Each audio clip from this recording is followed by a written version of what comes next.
Hello, and thank you so much for your company today. Have you heard of the Australian band the Delltones? I know that the answer to that is going to depend on how old you are and where you grew up, but what I can tell you is that after listening to their story and music today, you're never going to be able to forget them. Australia fell in love with the Deltones in 1958 when four young Sydney lifesavers made their presence known on various street corners. The boys were heavily influenced by American doo-wop singers and by the emergence of Elvis. They were young, fresh and enthusiastic, humorous, entertaining and irrepressible, and able to light up a stage or TV screen. The kids of the day just couldn't get enough of them, and they featured regularly on the charts. Today, more than 60 years on, audiences still scream, still shout, still go away singing the songs, dancing the steps and chanting the goofy chants. Founding member Ian Pee Wee Wilson takes up the story. Welcome, how are you today? Thank you, Sandy. Good to talk to you. And you too. And I'm well, very well indeed. So, Ian, shall I call you Pee Wee or shall I call you Ian? Ian's fine. Okay, so now that we've got all that sorted out, how did you get the name Pee Wee? Well, it came out of the surf club movement. It's the ironic name, you know. The slim guys were called Tubby, and the tubby guys were called Slim, and the short guys were called Lofty, and I was the tallest in my group, so I got the name Little Pee Wee. So that's how that came about. Right. It's a very Aussie thing, isn't it? Those kind of nicknames. Isn't it? And it's stuck with me, you know, and it's so unromantic. You took it on board and have used it for your entire career. Well, indeed, I couldn't get away from it, you know. I mean, as soon as the guys in the band joined, they all called me Pee Wee. So Ian was sort of lost in the shuffle very early up, and it stuck with me all the way. It's a term of endearment. I don't mind it at all. All right. Talking about those early days in the surf club, I believe that you all came together as a result of that club and decided to form a band. Can you tell us how that all evolved? Yeah, well, the late Noel Widerberg, who was one of the original guys in the band, was a musician and a wonderful surfer. And we used to get together at the socials, and I would start to sing melody lines, and he would harmonise over the top of me. And it was the first time that I'd heard that harmony, and it sounded so wonderful. So we thought we'd do a little bit of what they call the talent quests back in those days, the two of us. And we were doing okay. And he was a shorty, he was about 5'3", and the harmony was working well. And then we ran into one night at a dance at the Bronte Surf Club. And on that show were a group called the Sapphires, and Warren Lucas was one of the members. And we knew that he was a little bit uncomfortable with the group. And so we dragged him into the shower room at the surf club to get an echo, if you like, searching for an echo, old 55. And we broke into harmony, and the three-part harmony, again, was a step up. So we said, that's wonderful. We broke up at Christmas, and he went off to Surfers Paradise for a holiday and came back with a guy called Brian Perkins, another original in the group. And so the group was born. These two guys joined the surf club. So the four of us were active patrolling members of the surf club. It seemed to grow organically then, because you didn't set out to be a singer or part of a band, did you?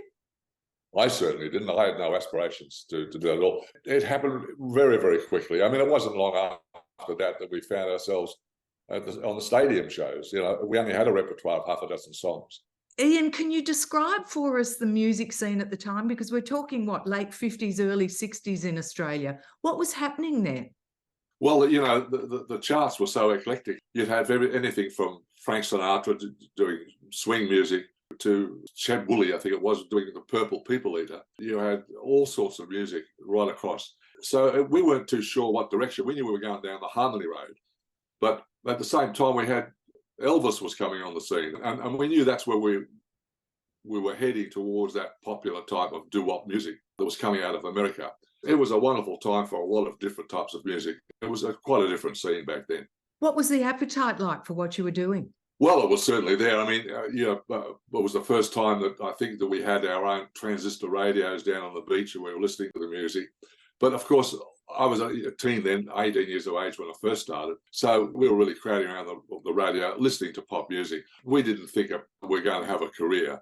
And the Australian music scene, I think we had a couple of Australian people were doing well on the charts. I'm talking about Slim Dusty, and there was a couple of others that were doing okay in the jazz field. But apart from that, there was no real Australian music scene at all. You mentioned that you'd appeared on Bandstand and with Johnny O'Keefe at the time too.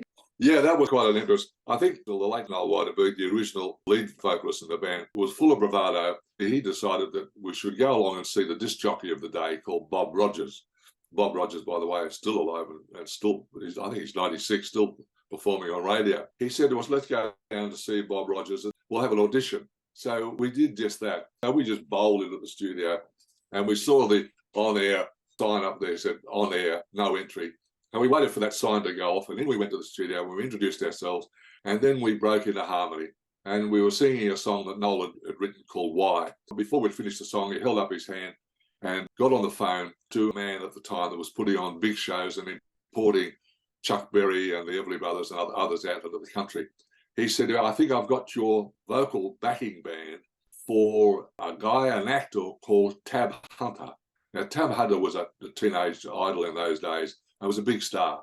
And Tab Hunter had a couple of songs on the charts called Young Love, and there was another one, Red Sails in the Sunset, would you believe? We were just blown away. We didn't know what to think about this, what was happening. So we went down the office, and that's when we introduced to Johnny O'Keefe. And O'Keefe said, here's the two songs that we want you to back up Tab Hunter, but here's a list of my songs too. If you can learn the backings, gave us the recordings. If you can learn the backings for these songs too, maybe you'll do my backings as well. We said, fine. So I think that was about 3 months after we started. So we had a very, very small repertoire. There was more songs to do backings on than there was to do our own songs. However, we did open up the show for Tab Hunter. We did O'Keefe songs. And then the next thing we knew, we were on Bandstand and 6 O'Clock Rock, the two television shows which were aimed at teenagers back in those days. Tell us who Johnny O'Keefe was. Well, Johnny O'Keefe was the pioneer. He was moving into rock and roll. And I think Johnny was very much influenced, of course, by Presley and very much influenced by Ray Charles and various other black singers. He was the only rock and roller that had a couple of songs on the charts. One was called The Wild One, which Iggy Pop went on to record later on, and another song called She's So Tough. Johnny O'Keefe had the reputation of being the wild one and lived the rock and roll ethos, which he did. And Col Loughlan was the quiet, subdued type of singer. These two played off each other at the time on the charts. So he was the major pioneer in the country, and he's held in high esteem out here, as you probably know. Yeah. So as you were saying, the Deltones had a repertoire of about 5 songs, yet you started playing to up to 15,000 kids at stadiums around Sydney, and you started to become backing support for all the US acts that would come out to Australia, like the Everly Brothers, Fabian, Conway Twitty, Crash Craddock, and a whole lot more. What was that like? Well, that was quite incredible, you know. We would usually open up the big show. Nobody quite knew what was going on. We were looking in America for inspiration, of course. It was so heady in those days and so marvellous. And it was great to meet these American performers. As you mentioned before, the Everly Brothers were there, Crash Craddock and Boom Boom Baby, all these big stars. So it was quite heady and quite wonderful. And we enjoyed it thoroughly. Yeah. We felt that we were on a wave of some sort. And it's become now known as the first wave of Australian music. Back in those days, 58, 59 and 1960. So you really thought that as a result of all this inspiration coming in from the US, that you could be the pioneers of this whole scene going forward in Australia? Yes, indeed we did. And of course, Johnny O'Keefe made his name also through a television show called 6 O'Clock Rock, even though it was aimed at a younger market. And I think this also coincided with the recognition that teenagers started to get their pocket money and they started to spend it. And they started to buy records. And so generally, the youth market was born in those days with that first wave of music as well. So it was quite an exciting and heady time. And with O'Keefe's show, 6 O'Clock Rock, he was introducing new acts all the time, new young people coming along to do their performances. So the Deltones are about to make it huge. You started writing your own material by that time too? Well, you know, Sandy, we were never encouraged to write our own songs. The record companies in those days could take a record from America that was doing well in America and then block its release out here and give it to an Australian act. So it was those days when we had artists and repertoire personnel that would pick the songs for you and we would follow suit. Generally speaking, we were doing covers for America. The first song that we had on the charts was G, which was an original by the Crows, and it's arguably one of the first rock and roll songs. The songs like Hangin' Fire, which was another hit for us later on, was a locally written song. However, Come a Little Bit Closer, which was another hit for us, was written by Jerry Lieber and Mike Stoller. and it was quite a departure from the original. Tell me a little bit about what happened when Tommy Sound's guitarist Scotty Turnbull and drummer Hal Blaine saw you. We had no idea who Hal Blaine was, and at that time, and he was such a superstar. He was leading the Wrecking Crew, who were doing all the songs for Elvis and for the Beach Boys and all the superstars that coming out of America. But Scotty Turnbull had written 2 songs, so we went into EMI Studios and recorded the song with these 2 guys and with a bass player. Nobody out here knew who Hal Blaine was. The record company didn't know who Hal Blaine was. That would have been enough, you would think, to give us an opportunity to get on the charts, but it wasn't to be. Was it as a result of that recording that you all chucked in your jobs and decided to become professional musicians? Oh, no, Sandy, that happened even earlier than that. That happened very quick. We were quite happy to toss in our jobs. Money was never an issue in those days. It was just for the love of harmonising and the love of singing and performing. In fact, we were quite happy to do it for nothing. We would drive into King's Cross in Sydney and just park the car and then stand on the corner and just start to harmonise and try to get a crowd around us. We were so wanting an audience so badly that the few jobs that we were getting just weren't enough for us. So we were quite happy to do it on street corners. The doo-wop bands, the coloured guys in America were doing it on street corners. So we'd heard about that, so we thought we'd give it a try too. So and it worked for you, didn't it? Well, it did work for us too, yeah, I did. In fact, our first gig was at a little club in King's Cross. We were harmonising out the front door, and the manager came up and he heard us. He said, come down and do a couple of songs for our patrons. And we certainly went down, bowled down, and broke into a couple of songs, and the audience liked it. We did it. It was a cappella, and he said, "Well, look, I'll give you some spaghetti bolognese and some beers. Is that okay?" And we said, "Fine." And so then he said, "Well, come in tomorrow, and I'll book you tomorrow night at 8:00, and come in and we'll do another show." But spaghetti and bolognese was just not quite. We didn't mind doing it, but no more spaghetti and bolognese. So we didn't turn up. The Deltones were destined for a whole lot more than a cheap Italian meal or two. Ian Pee Wee Wilson is sharing his story about how he and his friends became Australia's top rock and roll group in the early 60s. They were the toast of the nation and they loved it. By the way, Pee Wee is anything but. He actually stands 6'3" tall. At this time, we hadn't thought it through how this career was going to work. Noel Widerberg seemed to have an understanding of the direction that the band should go. This was the first time that we were getting admired, we were getting applause, and there was lots of chicks. And that was a big draw card. Because no one had ever heard of anything like this ever happening before. We just didn't have pop stars before this happened. As I said, we were right on that crest of that first wave. So it was quite phenomenal. So we were very, very excited and not terribly concerned about anything rather than the here and now. We were living in the here and now for sure, Yeah, I bet you were. And of course, you were still surfing and patrolling the surf beaches. So all those chicks, or many of the chicks that you talk about, would have been bikini clad and running after you and doe-eyed. Yes, it was. It felt fabulous. Yeah, it was. It was really fantastic. And the best years of our lives were, I think, were around that period because we were only concerned with the performance and putting everything into it. And they were just wonderful days. It was 1958 when we started. I was 18. I think the other guys were a little bit older than me, maybe 19 or 20. Right.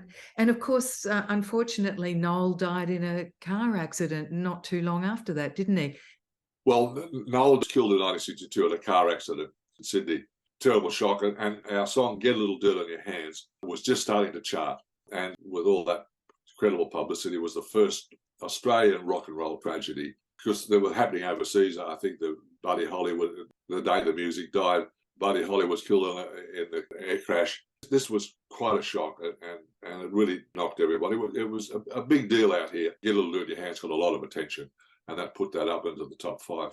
And the band broke up. We just split. It was such a sad event. So we split, but with some encouragement from our friends and from the music industry as a whole, we put the band back together again.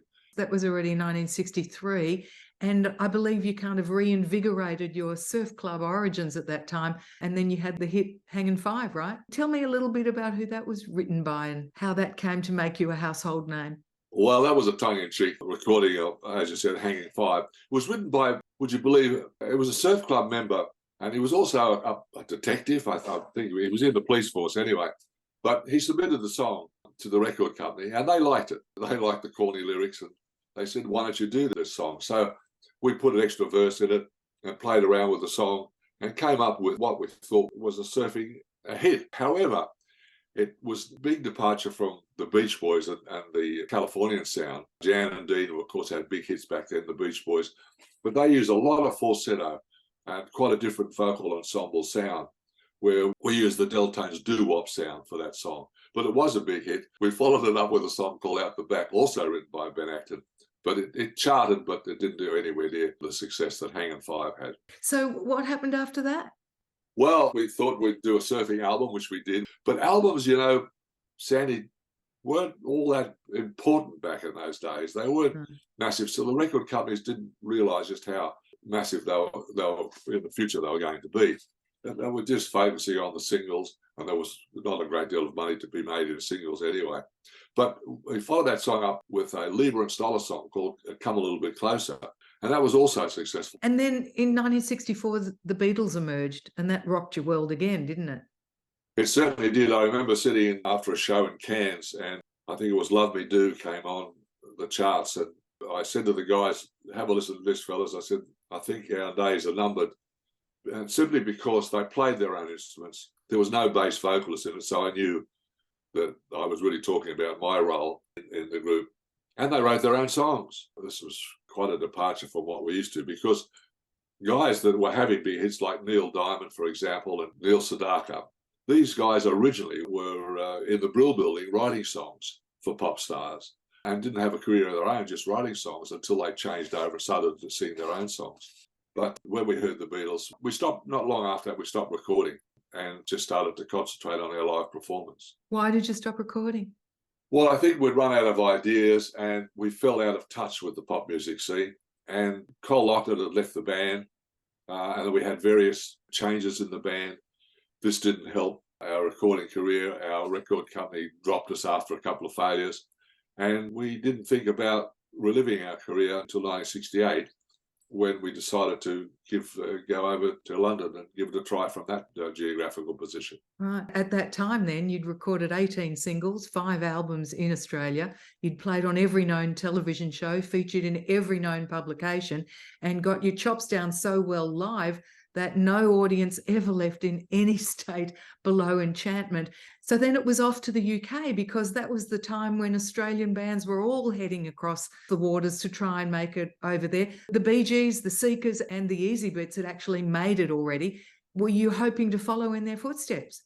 We were indeed. You summed it up well. That's the way it was. Well, they could do it, perhaps we could do it. But prior to that, we were focused, as I mentioned before, on our live performance.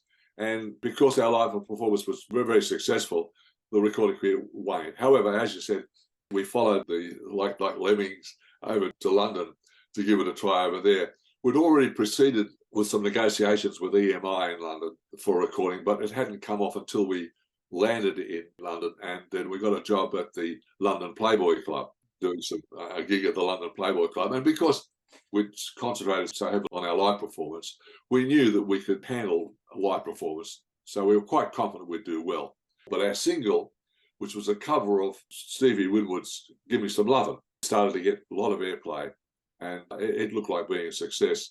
It was starting to chart in Europe, and we thought, well, we're off and running. That wasn't to be. There was some bad blood between ourselves and the management, and that fell apart, and we came back to Australia. In the meantime, though, EMI had promoted you as the new orgasm of sound, and that album you were referring to was arranged and conducted by one Bill Shepherd of Bee Gees fame, and backed by Australia's own Twilights, musically led by guitarist Terry Britten, who would later write global hits for people like Cliff Richard, Tina Turner and Michael Jackson. So it was a huge album, but didn't really come to fruition in the way you'd hoped. No, it didn't, Sandy. And I think the reason was simple. Is because a lot of the songs was sung by the late Dig Richards, an Australian pioneer of pop music, too, and also Bobby Pearce, who was one of the members of the Deltones. They wrote about 4 or 5 of the songs. The record company offered us a couple of songs, and the song "Give Me Some Love," and we put it was quite different from anything else on the album. So the album was a mishmash, and it had no cohesiveness. It wasn't pulled together. There was no real thought given to the idea of putting it together as an album. It was really a series of singles that they'd hoped to release, and if one of them picked up, we would have followed that. As it happened, "Give Me Some Love," which was what we called back in those days a 12th tracker. It was one that we had 11 tracks, and we needed another track. And we were doing "Give Me Some Lovin'" in our live show. And so we put that down, and it was put down spontaneously, all live, the way we used to record back in the late 50s. All live, the big band live. And we just had a ball with that song. And it transferred to the single.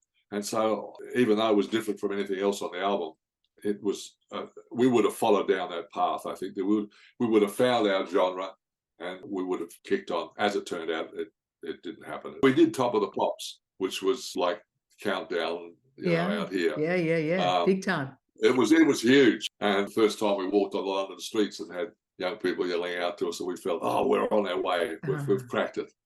But it wasn't to be. So you came back to Australia. Was that with your tail between your legs? Indeed. But we had thoughts that there were still openings for us. EMI hadn't dropped the contract. It was open for us to come back again. So our thought was we'd come out to Australia for a while, regather ourselves, change our management.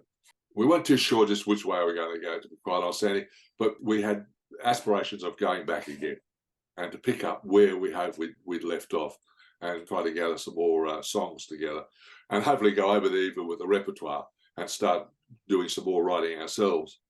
But as it happened, the management fell apart, as I mentioned before, and we were left on our own. And then there was a series of changes within the band. The band started to have some inner conflict.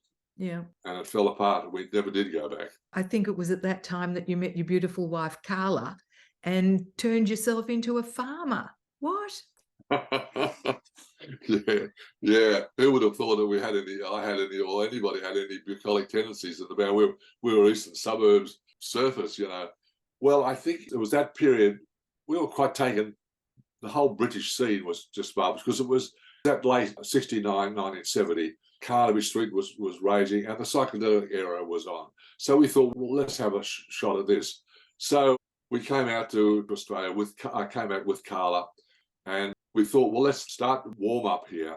And Carla took over the management of the band. She filled the shoes and she knew how to do it. And she was quite talented at that. And we started to kick on again in Australia. But the psychedelic area got me, and one drop of acid, and that was the end of me. I just went farming, gone. I was through with this urban dwelling, living in apartments and so forth. I wanted some land around me and some cows, and so we just dropped out altogether and went farming. You went hippie. I might add that, hippie, exactly. I might add though, when there were a joint venture with one of the original members of the Deltones, Brian Perkins, the late Brian Perkins. In fact, all the originals, apart from myself, are all gone. We built our dwellings at either end of the farm, and we actually went into farming and grew vegetable row crops, which was a heady time, and grew the beard down to here and the hair down to here, and turned into hippies, as you say. So what brought you out of that stage? Well, it was odd. We were quite enjoying it, really, and we formed some new friendships up there with people that were of the same, like-minded, had dropped out, some of them musicians. So we were having a great time, having pot parties and getting stoned and listening to Neil Young and to Crosby, Stills and Nash and these sort of bands. We thought maybe we'll go down this track if we ever get back together again.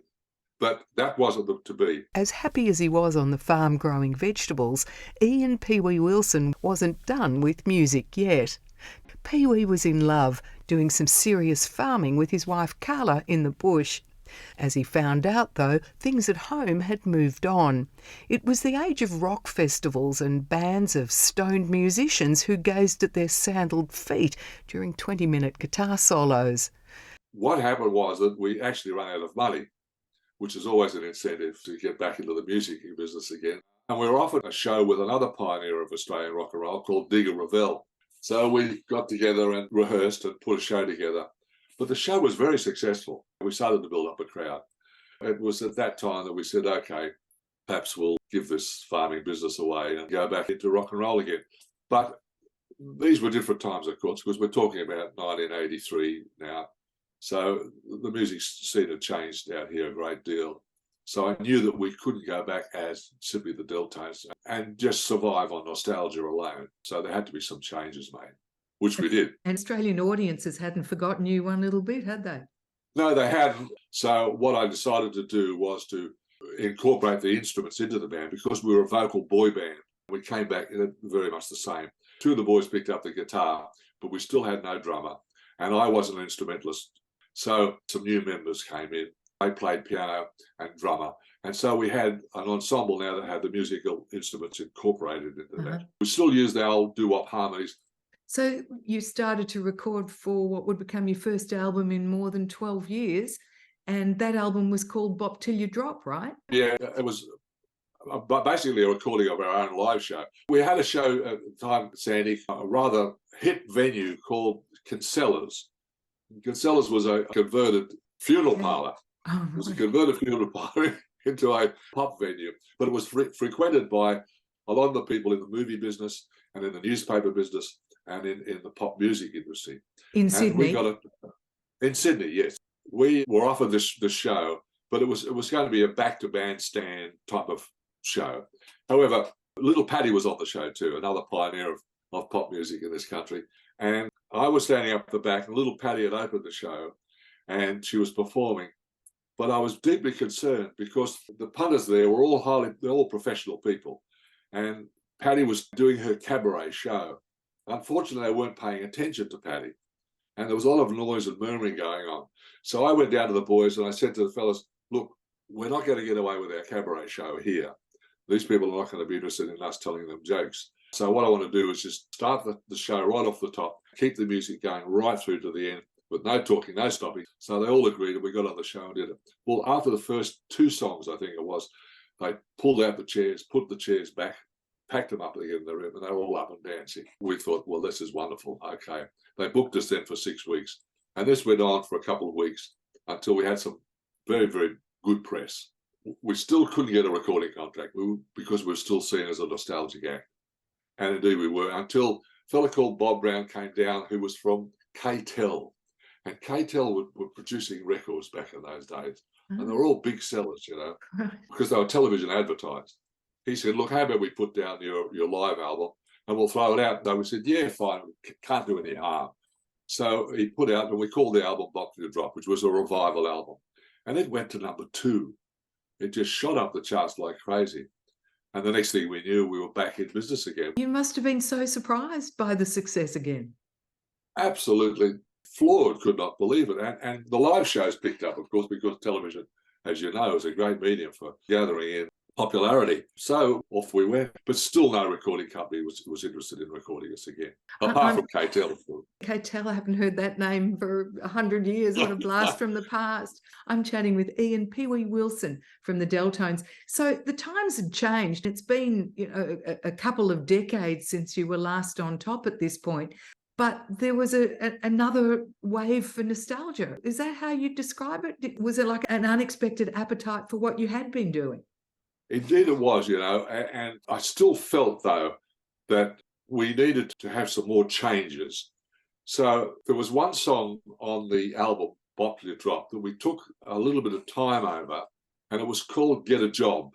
And it was a cover of a song, and it was yip, yip, yip, yip, yip, yip, yip, yip, boom, boom, boom, boom, boom, boom, get a job. Ya, na, na, na. So it had that all the doo-wop sound to it. The song was an old 60s song. And what we did do with it, we thought we'll experiment with this and use keyboard synthesizer and put electric drums on it and so forth, just as a bit of fun. You really got into the 80s mode. Yes, indeed. So we thought, well, maybe we can combine the 50s and 60s doo-wop sound with the contemporary 80s feel and sound. And so it stood out from the album a great deal. It started to get some airplay.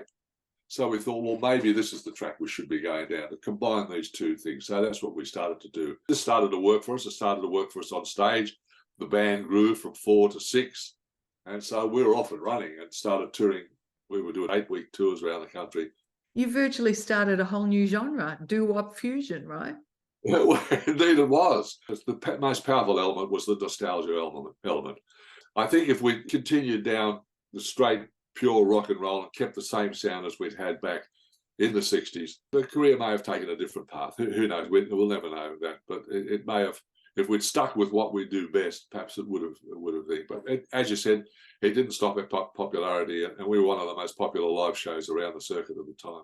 Are you still playing doing big today? venues? Are you still playing? No, Sandy, no. The band has folded today. We haven't performed now since, I think it's 2016, I think it is. We haven't performed. Sometimes I do indeed. You know, the smell of the grease paint, the roar of the crowd, it certainly gets into your blood. And I do miss it. You know, it's impossible, Sandy, I think. A lot of people romanticize bands thinking that it's a democratic setup, but it's almost impossible to maintain a democratic band. You're always going to find different talents wanting to go different ways. So it's very, very difficult. And that was always a problem, holding a group together. I was the only original member that was there right through those 80s. The other boys had gone. So it was very difficult. And I had to assure that I had a position in the band. So that's why I had to keep those doo-wop roots going there, because the bass voice was so essential for that harmony sound, for that ensemble sound. But yeah, to answer your question, yeah, I do miss it. And now we're all back talking. The band's all talking now, so that's all good. It finished acrimoniously, but it may not be entirely over then. Well, no, long as the voice holds up, and the other guys are all keen to kick it back in again. But I just haven't found the guts now to get back into it together, to put the band back together. It's going to be a lot of hard work, and I've got to be really prepared for that if I'm going to put it back together again, because I don't want to compromise the show.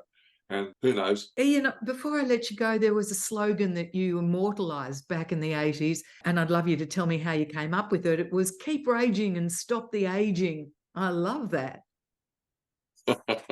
Well, it was funny because we were on the success of Bop to the Drop some years later.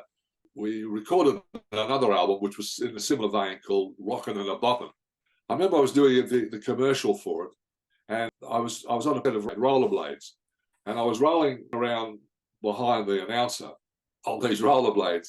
And as I come past, I'd say something silly like, "Put on your dancing shoes," or something like this. And I just happened to come by, and this phrase came out, "Keep on raging to stop the aging." And it was on the commercial. It stayed with me ever since. I think it really summed us up, though, really, because people saw us as, towards the end of that era, towards the end of the millennium, people still saw us as coming from that genre. So it clicked, and it worked for us. Great slogan. Are you still a member of the surf club? Do you still get in the water today? No. I get out for a surf now and again, but not back in the surf club again. So anything left on your bucket list, or you've ticked it all off? What an amazing career that you've enjoyed. Well, yeah, you know, and that's why it's dodgy whether we do put the band back together again. As I said, wouldn't like to compromise the band. I want to put it back to where it was when we left off, because it was still working. The live show was still working. In terms of recording, I doubt that very much whether we'd be interested in doing any recordings again, but I don't think anybody's going to be interested in that anymore. But who knows, Sandy? Who knows what the future will hold? You've seen an awful lot of changes, haven't you? Certainly have. But as you say, some things come around full belt.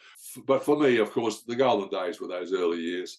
And there's no doubt about it. They were the fun times. And I'll look back on fond memories. However, the revival was pretty exciting too.